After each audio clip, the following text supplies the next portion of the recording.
आप सभी का स्वागत करता हूं अपने YouTube चैनल सुरेंद्र सिंह बोरा में। साथियों, टीचरों के साथ नियम किस तरीके से खिलवाड़ कर रहे हैं, इसको थोड़ा सा हम समझते हैं। कि अभी आप लोगों ने देखा होगा कि आरटीई एक्ट 2009 से पहले जितने भी अपॉइंट टीचर हैं, जितने भी टीचरों की नियुक्ति हुई 2009 से पहले, जितने भी टीचर जो है कि 2009 से पहले अपॉइंट हुए हैं, उन टीचरों में जिनकी 5 साल से अधिक की सर्विस बची है, तो उन पे टीईटी की अनिवार्यता किस तरीके से लागू की जा रही है, सर्वोच्च न्यायालय ने भी स्पष्ट तौर पर कह दिया। अब मेरी बात को थोड़ा सा यहां पर गौर से सुनिएगा कि जब उन टीचरों ने आवेदन किया होगा, यानी कि जब एडवर्टाइजमेंट आया होगा जॉब के लिए, या जब जो है कि नियुक्ति की विज्ञप्ति आई होगी, तो उस समय उन शिक्षकों ने जो उस विज्ञप्ति में क्राइटेरिया होगा, जो क्वालिफिकेशन क्राइटेरिया होगा, उसको फुलफिल किया होगा कि या नहीं किया होगा। डेफिनेटली जो है किया होगा। अब दूसरी बात है, आप लोगों ने देखा होगा कि आरटीई एक्ट 2009 को लागू होने के बाद 17 अक्टूबर 2017 का बात कर रहा हूं, या जो है कि 2012 के नियम की बात कर रहा हूं। 2012 में जो है कि शिक्षकों के लिए मिनिमम क्वालिफिकेशन का प्रावधान बनाया गया था उन अनट्रेन्ड टीचर्स के लिए, न कि ट्रेंड टीचर्स के लिए। यानी कि जो 2009 से पहले लग गए थे उनके लिए कोई भी रूल ऐसा नहीं था कि 2009 के बाद आरटीई एक्ट में, या जो है कि जितने भी टीचर जो हैं कि अनट्रेन्ड टीचर हैं उनके लिए प्रशिक्षण का प्रावधान बनाया गया। अनट्रेन्ड टीचर्स जिन्होंने जो अब जैसे जिनका मान्यता प्राप्त 6 महीने का विशिष्ट बीटीसी था वो अलग बात है। जितने अनट्रेन्ड टीचर थे, कब से, जब जो है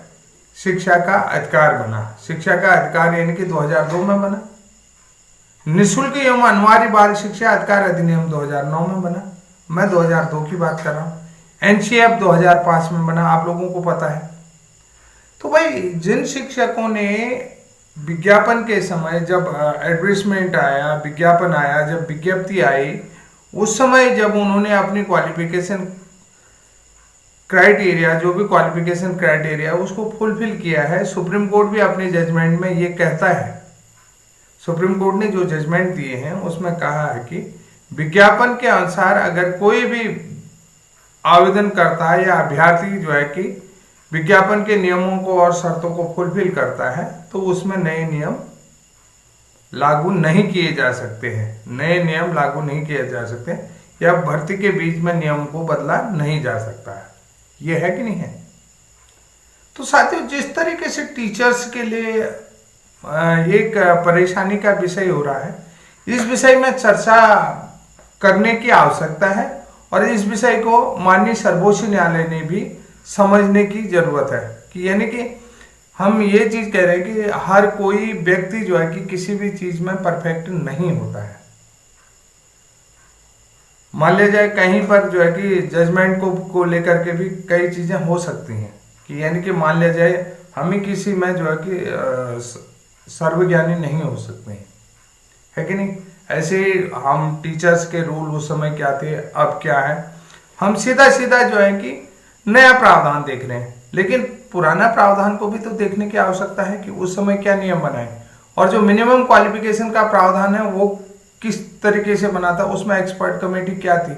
अब जैसे टेट का रूल है, टेट की अनिवार्यता का रूल था, 2011 में टेट लागू हुआ, तो टेट के लिए भी शर्तें बनी होंगी ना, उसमें भी एक्सपर्ट कमेटी की भी जरूरत है। तो अब जहां पर जजमेंट की जरूरत है, कि जहां पर कोर्ट में कोई मामला विचाराधीन है, जजमेंट की अगर जरूरत है, तो जिस एक्सपर्ट कमेटी की तरफ से टीचर एलिजिबिलिटी टेस्ट की बुनियाद रखी गई, फाउंडेशन बनाया गया कि आगे भविष्य में टीचर एलिजिबिलिटी टेस्ट होना चाहिए, तो उस एक्सपर्ट कमेटी के सदस्यों को भी कोर्ट को इनवाइट करने की आवश्यकता है कि नहीं है?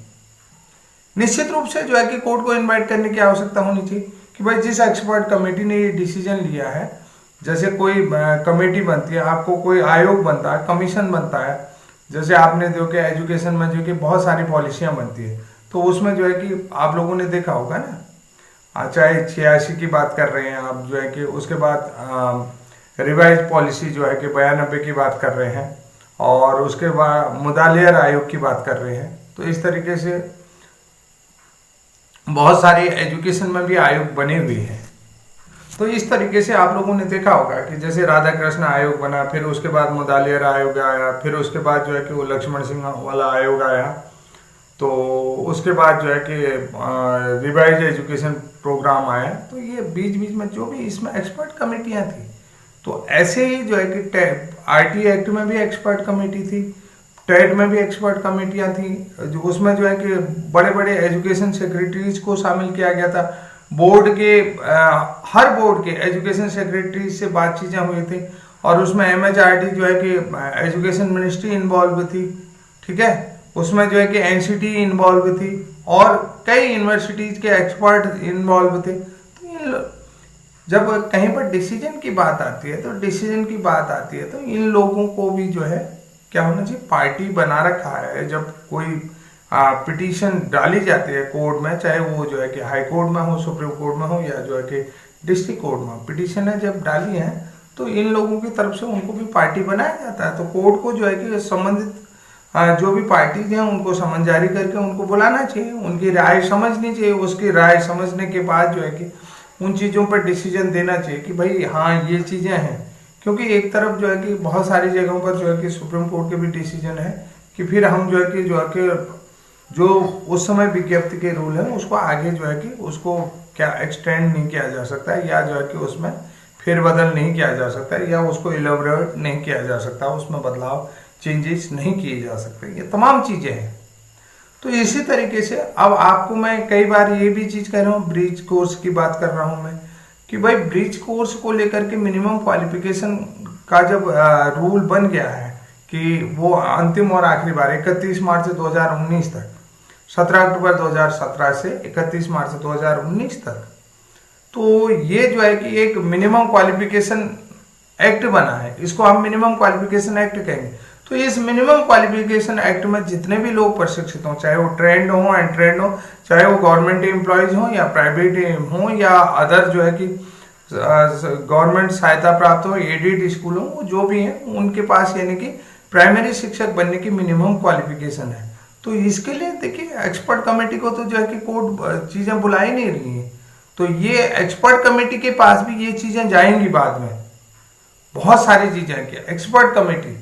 जो एक्सपर्ट कमेटी है कि थोड़ा सा यहाँ पर देखिए ना, एडवोकेट अपनी तरफ से प्रयास करते हैं, लेकिन परफेक्टली जो है कि ना सुप्रीम कोर्ट का एडवोकेट भी अपनी संबंधित पार्टी को सुनना नहीं चाहता है। बहुत जगहों पर ये चीज़ होता है कि संबंधित जो पार्टी उनकी कहना चाहती है, कि एक्चुअल में क्या होता है ना कि जब हम बहुत सारी चीज़ों पर बहुत चीज़ मटेरियल से लाएंगे, यानी कि रिसर्च संबंधित बहुत सारी मटेरियल लाएंगे, तो उसका भी हम कंक्लूड भी करेंगे। तो कंक्लूड में हमें बेस्ट से बेस्ट मटेरियल मिलेगा कि बहुत चीज़ को हम शॉर्ट लिस्ट करेंगे। शॉर्ट लिस्ट करने के लिए जो है कि बहुत सारी चीज़ों की आवश्यकता पड़ती है। इसलिए मैं जो भी टीचरों के साथ इस समय जो भी चीज़ें चल रही हैं देश में, वो कहीं न कहीं मुझे भी बुरी लगती हैं, क्योंकि जो शिक्षक उम्र के इस पड़ाव पर पहुंच चुका है, भाई देखिए सीधी सीधी बात है, हम ही भी हैं कई जगह पर, आप देखिए नज़र का भी इफेक्ट पड़ता है, कहीं कहीं पर देखने में भी शिक्षक को परेशानी होती, फिर कहीं कहीं पर जो है कि आजकल जो है कि हेल्थ को मेंटेन करना भी बड़ी चुनौती है, चैलेंज है। बहुत सारी हेल्थ को, शिक्षकों को अपनी हेल्थ को भी मेंटेन करना है, क्योंकि देखिए आजकल ऐसा है कि जो खान पान है वो जो है कि आप लोग देख सकते हैं, हमें उन पे जो है कि केमिकल है ही है। तो इसलिए जो है कि जो अपनी हेल्थ को मेंटेन करना, यानी कि हेल्थ को हेल्दी बनाना, ये भी एक चैलेंज है। तो इसलिए जो है कि कोर्ट को ये सारी चीज़ें भी उम्र के इस पड़ाव पर, 55 साल का शिक्षक जिसके 5 साल की सर्विस बची है, तो वो किस लेवल पे मेहनत करेगा, ये भी तो देखिए ना, कि उसे पढ़ाना भी है, उसे बीएलओ की ड्यूटी भी करनी है, उसे जो है कि ये सेंसस के लिए भी जाना है, परगना की ड्यूटी करनी है, उसे हर ड्यूटी करनी है, उसे जनगणना भी करनी है, तमाम चीज़ें करनी है, चुनाव ड्यूटी भी देनी है, एग्जाम ड्यूटी भी देना, परीक्षा प्रभार भी लेना है, और मीटिंग्स पे भी जाना है, डाक में भी का भी समन्वय करना है। तो इस तरीके से कहीं पर एमटीज भी है, समय समय पर ट्रेनिंग भी है, बाकी ऑनलाइन ट्रेनिंग भी बहुत सारी चीज़ें हैं, बहुत सारे जो है कि कोर्सेज टीचर्स के लिए ऑनलाइन चले हैं, वो भी कम्प्लीटली करने हैं। तो एक टीचर्स को जो है कि आपने कितनी चीज़ों में उलझा दिया है, ये भी एक बड़ी चीज़ है। इसको भी जो है कि मैं कहता हूँ कि हमारी जो एक जस्टिस प्रणाली है, उस जस्टिस प्रणाली को समझने की जरूरत, जो न्यायिक प्रक्रिया है, न्यायिक प्रक्रिया में इन सारी चीज़ों को भी समझने की आवश्यकता है। तो अगर आपको मेरा वीडियो बेहतर लगता है कि वास्तव में ऐसा हो रहा है, तो सभी शिक्षक साथियों से निवेदन करता हूं कि प्लीज़ चैनल को सब्सक्राइब करिए, ताकि आपका जो भी कमेंट आएगा उसको लेकर के मैं आगे वीडियो बनाऊंगा कि आखिर एक शिक्षक की लाइफ में आगे कितनी चुनौतियां हैं और वो किन किन चुनौतियों से जूझ करके बिल्कुल एकदम हैप्पी मूड में क्लासरूम पे जाता है। इतनी चुनौतियों के बाद भी एक शिक्षक हैप्पीली मूड में बच्चों को पढ़ाता है, तो उसके लिए देखिए कि कितना बड़ा चैलेंज है, और वो जो है कि कितना बड़ा टास्क है, और उसने जो है कि बिल्कुल हैप्पीनेस मूड में जो है कि बच्चों के साथ इंटरेक्ट होना है और बच्चों को खुश रखते हुए पढ़ाना है। तो एक शिक्षक के लिए बड़ा चैलेंज है। तो साथियों, आज के लिए इतना ही। तब तक के लिए जय हिंद, जय उत्तराखंड।